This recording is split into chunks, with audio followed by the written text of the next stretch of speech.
Hello, friends. This is Chandrakant, and you are on Akulmac Live.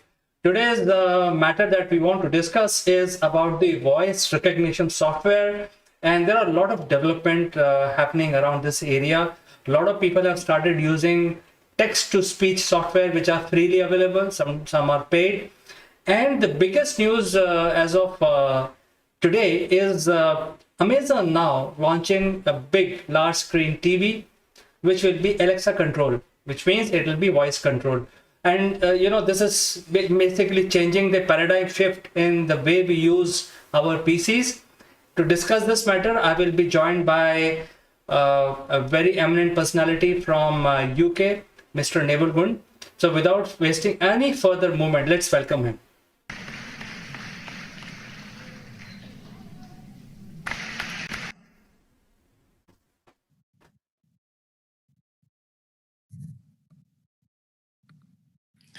Good morning, CK. Good morning, everybody. Yep, very well, very well. Looking forward to our discussion today. Yes, Neville, in fact, it is a hot topic, especially when it comes to voice recognition. Amazon has launched their TV, which they will actually commercially launch in October this year. It will be Alexa controlled, and it has very remarkable new features which can distinguish between background noises and your voice. So even if there is a background noise, then Alexa will be able to control the TV as per your command, and also respond back by increasing the volume. So it has a lot of intelligence built in. What is your opinion on this development, Neville? Well, it's not surprising, is it? Let's face it. I've had an Alexa for a couple of years now. Funnily enough, Alexa responds far more favorably to my wife than she does to me. But I suppose it's a softer voice. But I suppose that's the whole point, really. It's voice recognition, isn't it? And it's being able to identify and pick out all of those, we call it white noise in other parts of the world, to eradicate that background noise so that all you can hear, or the voice recognition can hear, is the command. And that's an interesting development as well, because it would be really good if the voice recognition can eradicate the background noise, whether the voice recognition is smart enough to take the background noise away from me. So rather than just stream it into its own processor, but whether it can take that background noise away from me, that would be a development in itself, wouldn't it, CK? And I think where we are at the moment is everyone's pushing boundaries. They're pushing the envelope.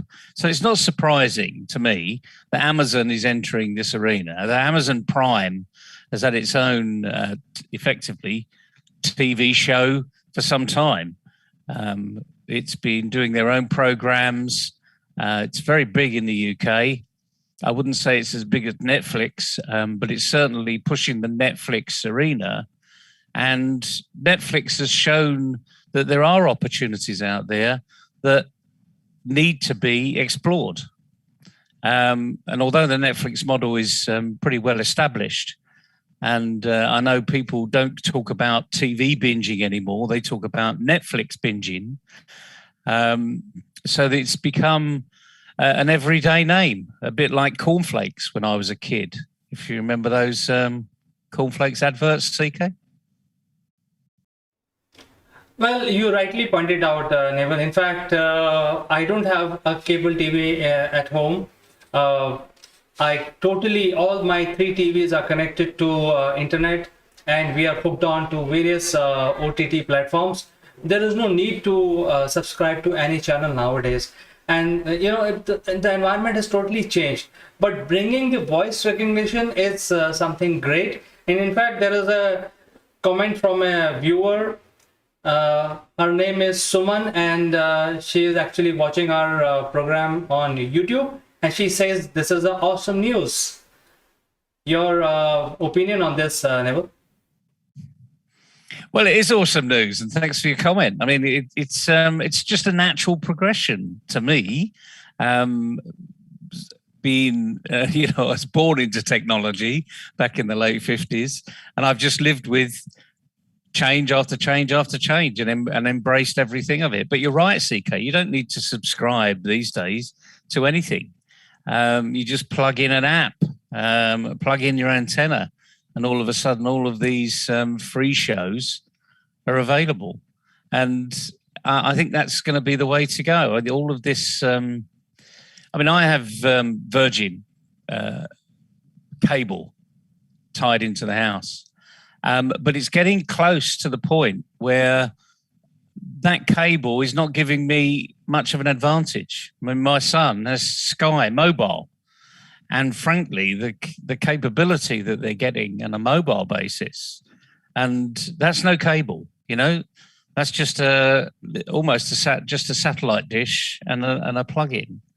So the capability of the technology is probably far in advance of the capability of humans embracing the technology. So we're at a very interesting stage of the game here. And I think it's taken some time for us to get used to Alexa. I mean, there are other alternatives out there. We should mention that, and we're not getting paid by Amazon to do this type of discussion.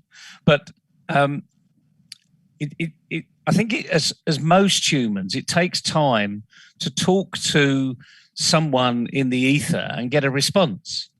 I mean, I know now. I every time I mention the word Alexa, I have to lower my voice, because as soon as I mention the word Alexa, our machine turns itself on and it says, yes, waiting for your command. So I'd forgotten to turn her off earlier when I knew we were going to be talking about this discussion. But it's like this third party that's forever present in the house.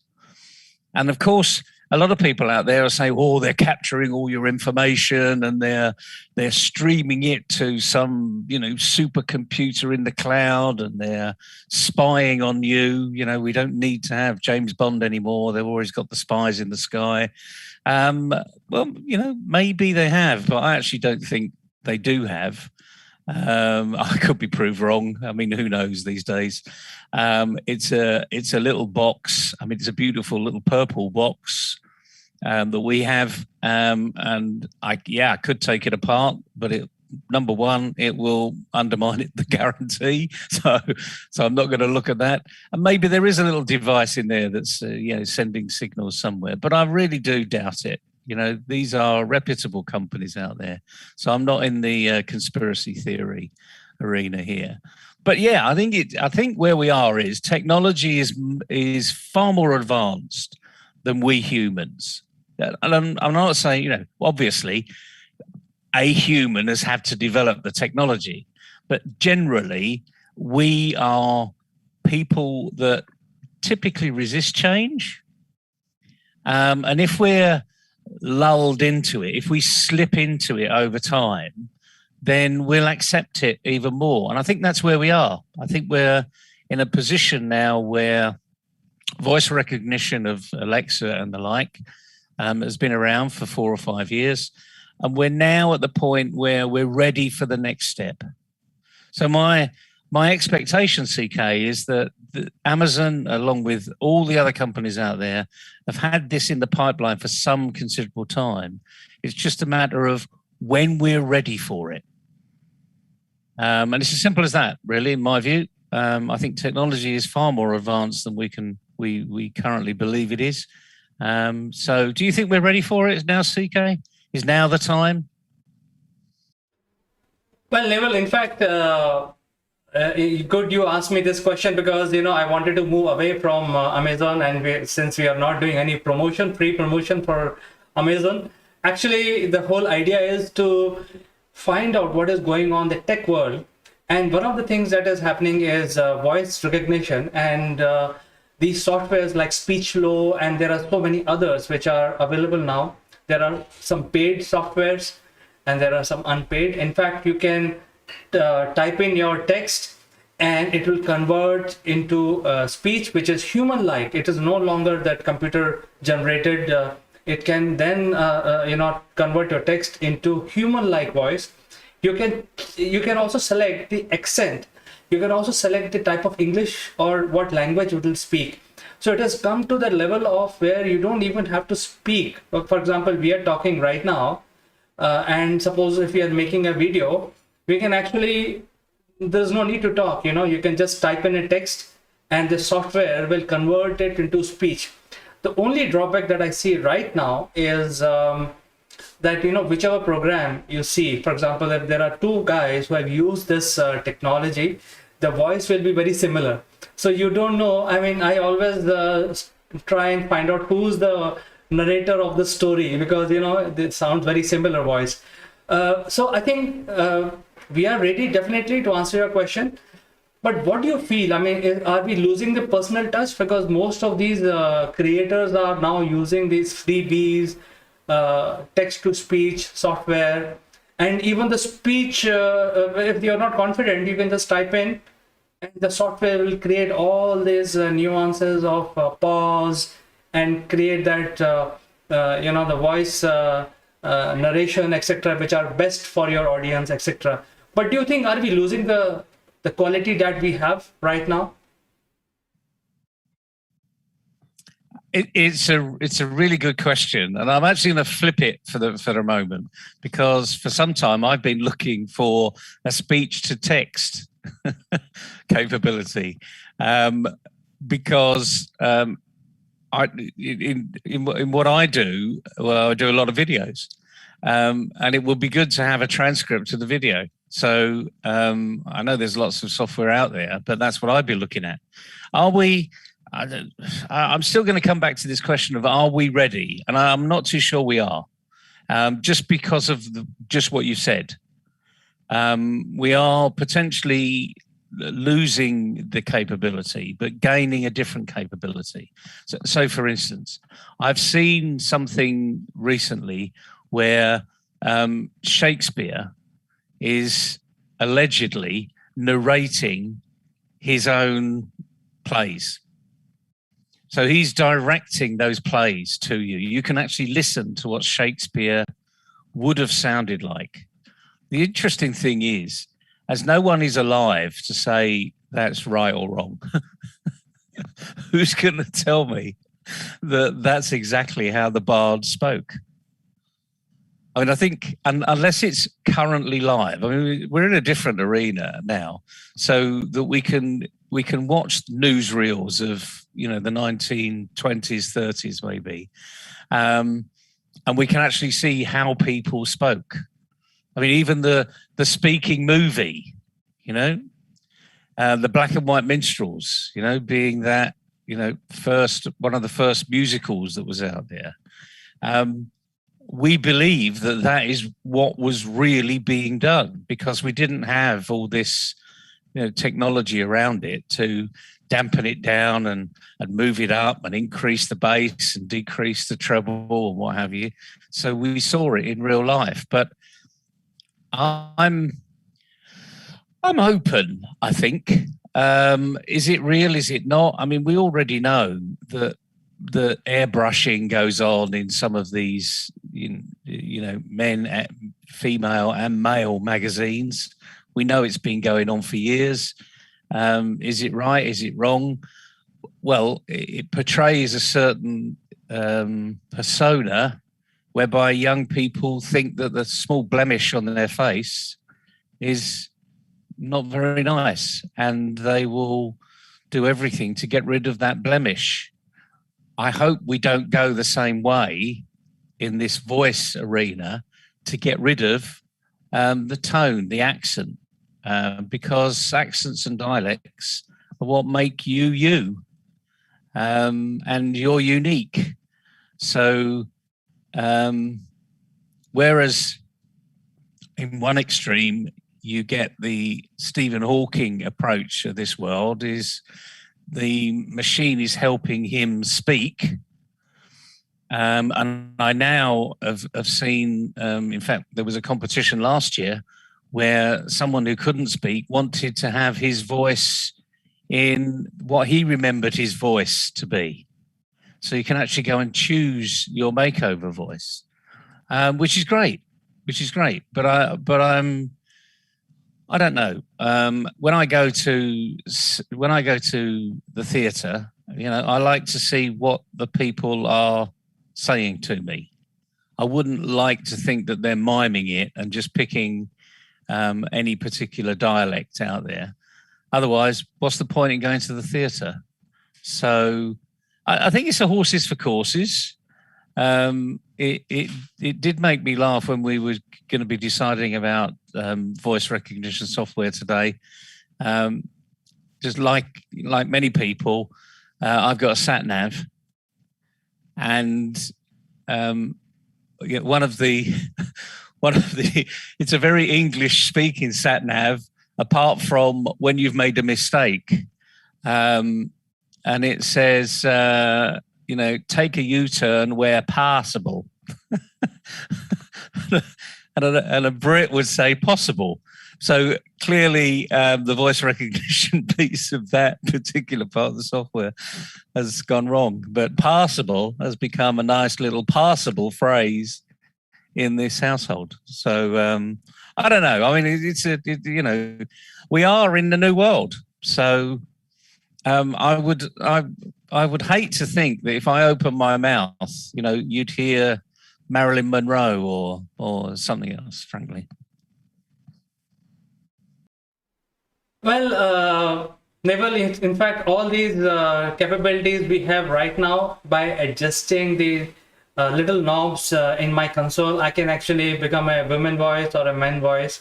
It's my choice, and I can do finer adjustment to pitch and different things, different parameter on the voice. And right now I can convert my voice to something else and do not sound natural. So that was the previous era. The next era is voice conversion with accent. You can speak suddenly style, like you said, passable. So you can suddenly start speaking American instead of Indian. So I will be talking in Indian, but you will hear it's like one of those covert spy operation. You keep hearing the American from my mouth. I think this is a stepping stone to a perfect AI. I think this is where we are heading, where the physical world will move away more and more from the digital world, and your digital identity will be different from your physical identity.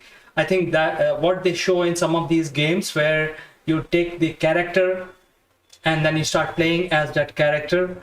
You can change your voice, you can change your you can add muscles, and you can add agility to yourself. Same thing is going to happen in real world, and I think this is a starting point. What do you say about it? Your last comments.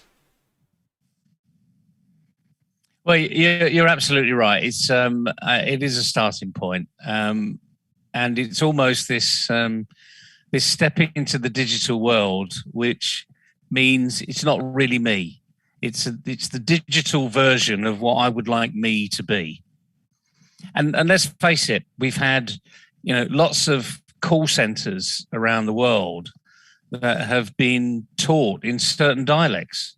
So if they're phoning Liverpool from Delhi, then they've been taught to speak in a Liverpudlian accent. To me, it just makes me laugh, because damn well they're coming from a different country, but they're pinpointing people in that area that speak with a Liverpudlian accent. I mean, that's what it's all about. We all have accents in different parts of the world, but I would hate to think that we get away from our true selves. I mean, we talk about, I'm going to step into the leadership world here. We talk about authentic leadership. There is nothing authentic about a digital voice that isn't you. There's nothing authentic about an airbrushed picture of you. And it always makes me laugh when these so-called influencers around the world have these fantastic photographs, and then when you see them in real life, they're not who you think they are, Whereas a lot of the screen actors these days, I mean, what you see is what you get, rather than that painted on, airbrushed beard or what have you. But I would like to think that it's done with the best intentions, rather than the negative connotations. But as I say, I like anything else. There are so many. You could have created your own little avatar and your own voice on the PlayStation, in its PS3 years, I seem to recall. You pick your name, and it's the dream world, and it's almost like, of the 5 Thunderbird characters, which one would you like to be? And I always say, well, there's a 6th, brains, So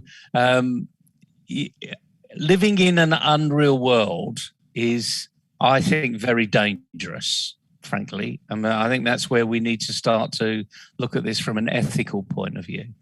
But whether it just for fun, everyone likes to act, and make a U-turn if possible is fine by me. Just makes me smile. Well, making a U-turn is definitely possible, and now I suddenly started talking like Arnold Schwarzenegger. Possible, there's the bomb in there. Run, get to the chopper. So we had a very fun discussion today. I think this is just observation of what is happening in the technical world, and I'd like to say goodbye. Thank you so much for finding time and joining us, but we will catch up with you tomorrow on something more serious.